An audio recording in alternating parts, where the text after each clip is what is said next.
Assalamualaikum warahmatullahi wabarakatuh. Bertemu lagi dengan saya di channel ini, di channel Rahmat Hidayat ID. Di sini saya akan menjelaskan materi berikutnya dari gerak lurus, yaitu kelajuan dan kecepatan. Jadi sebelum saya lanjut ke hitung-hitungannya, jadi yang perlu kalian ketahui itu pertama tentang definisi dari kelajuan dan kecepatan.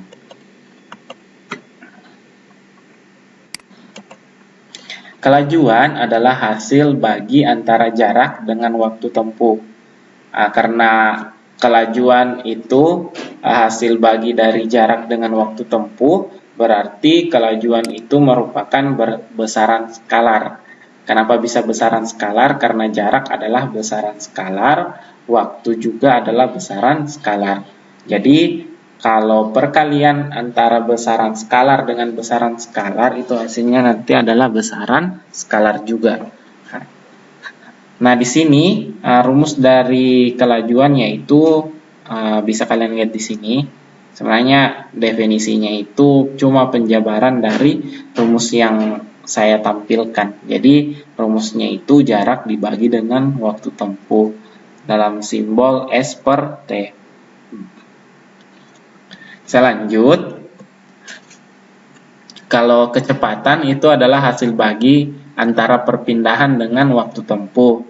Nah, begini, karena perpindahan itu adalah besaran vektor dan waktu tempuh adalah besaran skalar, berarti kecepatan itu adalah besaran vektor karena perkalian antara besaran vektor dengan besaran skalar itu menghasilkan, saya ulangi, jadi hasil kali antara besaran vektor dengan besaran skalar itu hasilnya adalah besaran vektor. Jadi kecepatan itu juga adalah besaran vektor.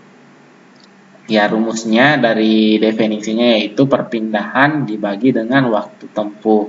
Jadi simbolnya itu X, itu ada tanda vektornya dibagi dengan, jadi satuan dari besaran ini sama. Jadi misalnya ini cm per sekon atau meter per sekon. Nah, ini juga meter per sekon, tapi maksudnya berbeda. Jadi maksudnya berbeda itu karena yang satu menggunakan jarak, yang satunya lagi menggunakan perpindahan. Jadi kalau kelajuan itu dia menghitung semua lintasan yang dia lewati. Kalau kecepatan dia hanya lihat awal dan akhir. Jadi yang sebenarnya yang kita hitung-hitung sebenarnya itu kalau misalnya bepergian, terus yang diperlihatkan oleh aplikasi Grab atau aplikasi ini enggak endorse ya, nggak ada endorse-endorsan.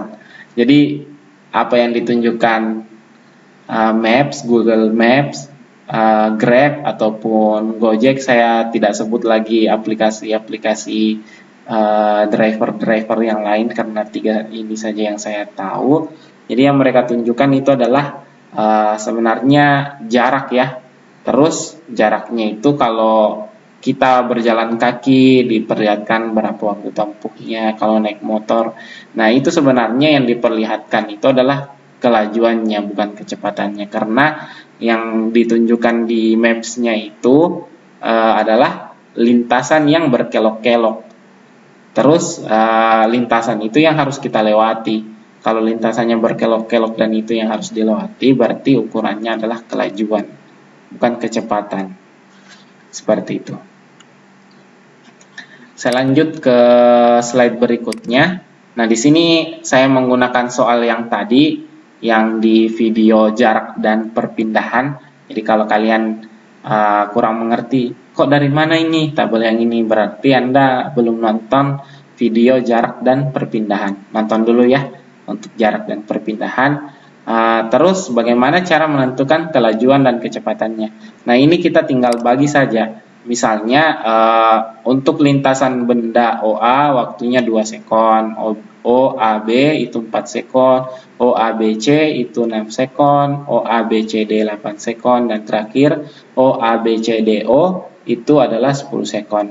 Berarti kita tinggal langsung bagi saja kan. Untuk vektor kecepatannya kita bagi antara resultan dengan waktu tempuh. Jadi ini tinggal bagi biasa kan. 6 dibagi 2, 3. 2 dibagi 2, 1. Berarti 3I tambah J. Nah, 8I dibagi 4 berarti 2I, 6 bagi 4, 3 per 2 J. Ini dilakukan terus-terus. Nah, kalau untuk kecepatannya, ini kecepatan yang saya maksud adalah dalam besar ya, sudah tidak dalam komponen vektor. Berarti ini tinggal dibagi saja kan, akar 40 dibagi dengan waktu tempuh. Akar 40 bagi 2, terus 10 dibagi 4, dapatnya nanti 5 per 2, 156 dibagi 6, dan seterusnya. Ini akar maksudnya ya, akar 156. Dan yang terakhir adalah kelajuan. Kalau kelajuan, berarti di sini kita tinggal bagi saja jarak dengan waktu tempuh. Jadi sebenarnya yang agak sulit itu penentuan jarak dan perpindahannya. Karena kalau kita menentukan kecepatan dan kelajuannya, kita tinggal langsung bagi kan antara perpindahan dengan jarak ini dengan waktu tempuh. Nanti dapatnya tabel-tabel yang angka-angka yang ada di dalam tabel ini. Nah, kalau kalian mau coba-coba menghitung, nah coba dah hitung yang bagian lintasan OABC ke bawah. Nih, kalian coba-coba hitung apakah kalian mendapatkan hasil yang sama dengan yang ada di sini. Nah, kalian kalau belum merasa yakin dengan keahliannya kalian boleh membuat soal sendiri terus mencoba menjawab.